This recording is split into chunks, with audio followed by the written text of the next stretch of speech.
ሰላም ጤና ይስጥልኝ ክቡራትና ክቡራን ውድ የዩቲዩብ ቤተሰቦች እንደምን አላችሁ? ዛሬ እንግዲህ በሌላ ቪዲዮ ተገናኝተናል። ዛሬ በዚህ ቪዲዮ ላይ እንግዲህ የምንመለከተው እንግዲህ በሴቶች ላይ ካንሰር ሲከሰት የመጀመሪያ ምልክቶቹ ምንድናቸው የሚለውን እናያለን። እንግዲህ በዚህ ቪዲዮ ላይም እንግዲህ በሴቶች ላይ የሚታዩ 8 የካንሰር በሽታ ምልክቶችን በቅደም ተከተል አንድ ባንድ የምናይ ይሆናል ማለት ነው። ከዛ በፊት ግን እንግዲህ ሁላችሁም ይህንን ቪዲዮ ላይክ በማድረግ ጀምሩ። እንዲሁም ለዚህ አስተማሪ ቻናል አዲስ ከሆናችሁ ሰብስክራይብ በማድረግ ቤተሰቡ ሁኑ። አሁን በቀጥታ ወደ ጉዳያችን እናልፋለን። እስከ ቪዲዮ ፍጻሜ አብራችሁን ቆዩ እላለሁ። እንግዲህ ካንሰር በሰው አካል ውስጥ ከቁጥጥር ውጭ በሆነና ባልተለመደ የህዋሳት መባዛት ምክንያት የሚከሰት በሽታ ሲሆን በመጨረሻም የካንሰር እጢ ይፈጥራል። ከዛም ካንሰር ከተጠቃው የአካል ክፍል በመነሳት ከአቅራቢያው ወዳሉ የአካል ክፍሎች ካንሰሩ እንደጀመረበት ቦታና እንደ ካንሰር አይነቱ የሚወሰን ቢሆንም በደም ዝውውርና በሊምፋቲክ ስርዓት ውስጥ ሊሰራጭ ይችላል ማለት ነው። እንግዲህ በሴቶች ላይ የሚታዩ ዋነኛ የካንሰር በሽታ ምልክቶች ምንድናቸው የሚለውን ስናይ እንግዲህ አንደኛውን የመጀመሪያው እንግዲህ በጡትና በጡት ጫፎች ላይ ለውጥ መኖር ነው። እንግዲህ በጡት ላይ እብጠት እንዲኖር ብዙ ምክንያቶች ሊኖሩ ይችላሉ። ነገር ግን የካንሰር መከሰት አለመሆኑን ማረጋገጥ ያስፈልጋል። እንግዲህ ከጡት ካንሰር ጋር ሊገናኙ ከሚችሉ ሌሎች ጠቋሚ ምልክቶች ውስጥም አንዱ ከአንገት አጥንት ወይም ደግሞ ብብት አጠገብ ያለው ክፍል ማበጥ፣ ከጡት ጫፍ ላይ ደም ወይም ደግሞ ግልጽ የሆነ ፈሳሽ መፍሰስ፣ የጡት ጫፍ በድንገት ወደ ውስጥ መሆን፣ የጡት ቆዳ መጨፍለቅ፣ እንዲሁም በጡትና በጡት ጫፍ ላይ ህመምና የጡት ወይም ደግሞ የጡት ጫፍ ቀዳዳ ላይ ቀይ መሆንና የማሳከክ ስሜት ዋነኞቹ ምልክቶች ናቸው ማለት ነው። ከካንሰር ጋር ተያይዞ በጡት አካባቢ የሚታዩ ምልክቶች እነዚህ ናቸው ማለት ነው። ሌላው እንግዲህ በሴቶች ላይ እንግዲህ ካንሰር ሲከሰት ሊታዩ የሚችሉ ምልክቶች ሁለተኛው የአንጀት እንቅስቃሴ ለውጥ ነው። እንግዲህ እንደ ሄሞሮይድስ፣ አይቢዲ ወይም ደግሞ የሚመስለው የአንጀት እንቅስቃሴ ለውጥ ብዙውን ጊዜ የበሽታ ምልክት ሊሆን ይችላል። የኮሎሬክታል ካንሰር አንዳንድ ጊዜ ሴቶች እነዚህ ምልክቶች ከወር አበባ በፊት ከሚታዩ ምልክቶች ጋር ግራ መጋባት ይኖራል። ስለዚህ ለተወሰኑ ቀናት የማይቆይ አንጀት ለውጥ ካለ ለምሳሌ የሆድ ድርቀት፣ ተቅማጥ፣ ደም የቀላቀለ ሰገራ፣ በሆድ ውስጥ ህመምና ቁርጠት እንዲሁም ድካም ያሉ ምልክቶችን ካስተዋላችሁ ወደ ሐኪም መሄድ ይኖርባችኋል ማለት ነው።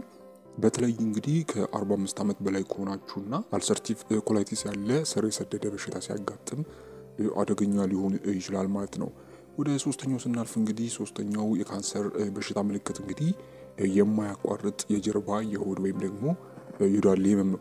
እንግዲህ ብዙውን ጊዜ ሴቶች የወር አበባ ቁርጠትና ህመምን እንደ ኢንዶሜትሪዮሲስ ካሉ ሁኔታ ጋር ግራ ሊጋቡ ይችላሉ። ስለዚህ በሆድ በጀርባ ወይም ደግሞ በዳሌ አካባቢ ላይ ለረጅም ጊዜ የሚቆይ ህመምና ግፊት ካጋጠመ ይህ የተለየ ካንሰርን ሊያመለክት ይችላል ማለት ነው። አራተኛው እንግዲህ እብጠት ነው። እንግዲህ ለሴቶች ከወር አበባ በፊትና በወር አበባ ጊዜ ወይም ደግሞ በዛ ካለ ምግብ በኋላ የሆድ እብጠት እንዲሰማችሁ ያደርጋል።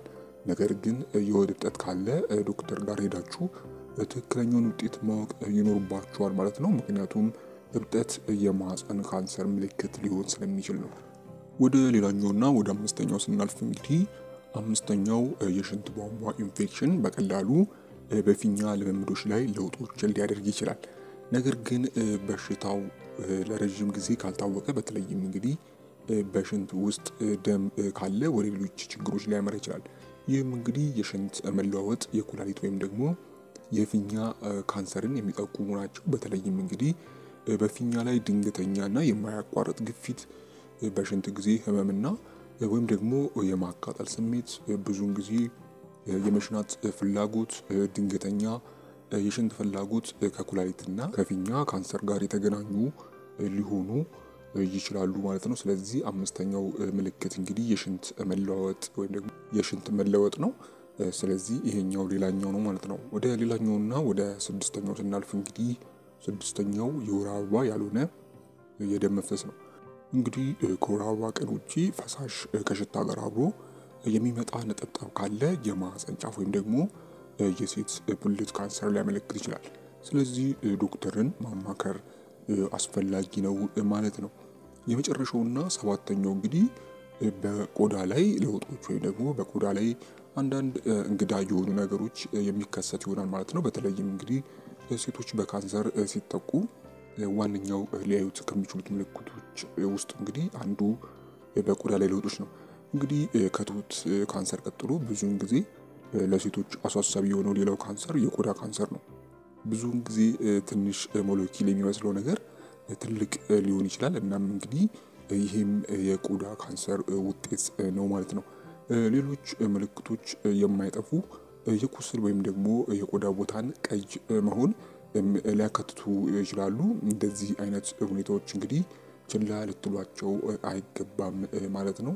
ከዚህም በተጨማሪ እንግዲህ በተለይም የማሳከክ ስሜት ቆዳ አካባቢም ከዚህም ጋር ተያይዞ የሚመጣ ነው ማለት ነው። እንግዲህ ዋነኞቹ ምልክቶች በሴቶች ላይ የሚታዩ ዋነኞቹ ምልክቶች ናቸው ማለት ነው። በአጭሩ እንግዲህ አንደኛው ምንድነው ብለናል? ከላይ በጡት አካባቢ ለውጦች እና ህመሞች መኖር፣ የአንጀት እንቅስቃሴ ለውጥ ማለትም የሆድ ድርቀት እና የተለያዩ ወደ ታችና ወደ ላይ ማለት እንዲሁም የማያቋርጥ የጀርባ የሆድ ወይም ደግሞ የዳሌ ህመም፣ እብጠት፣ የሽንት መለወጥ እንዲሁም የወር አበባ ያልሆነ ደም መፍሰስ እና በቆዳ ላይ ለውጦች ዋነኞቹ ምልክቶች ናቸው ማለት ነው። በአጠቃላይ እንግዲህ ድንገተኛ ህመም፣ ድካምና የሰውነት ክፍሎችን ማጋጠም የካንሰር የመጀመሪያ ምልክት ሊሆን ስለሚችሉ ሐኪምን በቶሎ ማማከር ይኖርባችኋል ማለት ነው። እንግዲህ ውድ ቤተሰቦች ለዛሬ ነበረ። አይ ሆፕ በዚህ ቪዲዮ ላይ ጠቃሚ መረጃ እንዳገኛችሁበት፣ ሀሳብ አስተያየት እንዲሁም ጥያቄ ካላችሁ በታች በኮሜንት ማስፈሪያው ላይ ማስቀመጥ የምትችሉ ይሆናል ማለት ነው። ይህንን ቻናል ሰብስክራይብ ማድረግ እንዳይረሳ፣ እንዲሁም በቅንነት ላይክ እና ሼር በማድረግ ሌሎችንም አስተምሩላችኋለሁ። እስከ ቪዲዮ ፍጻሜ አብራችሁኝ ስለነበራችሁ እጅግ በጣም አመሰግናለሁ። ፈጣሪ ያክብርልኝ። በቀጣይ በሌሎች ቪዲዮዎች የምንገናኝ ይሆናል። እስከዛው በያላችሁበት ፈጣሪ ሰላሙን ያብዛላችሁ። ደህና ሁኑ።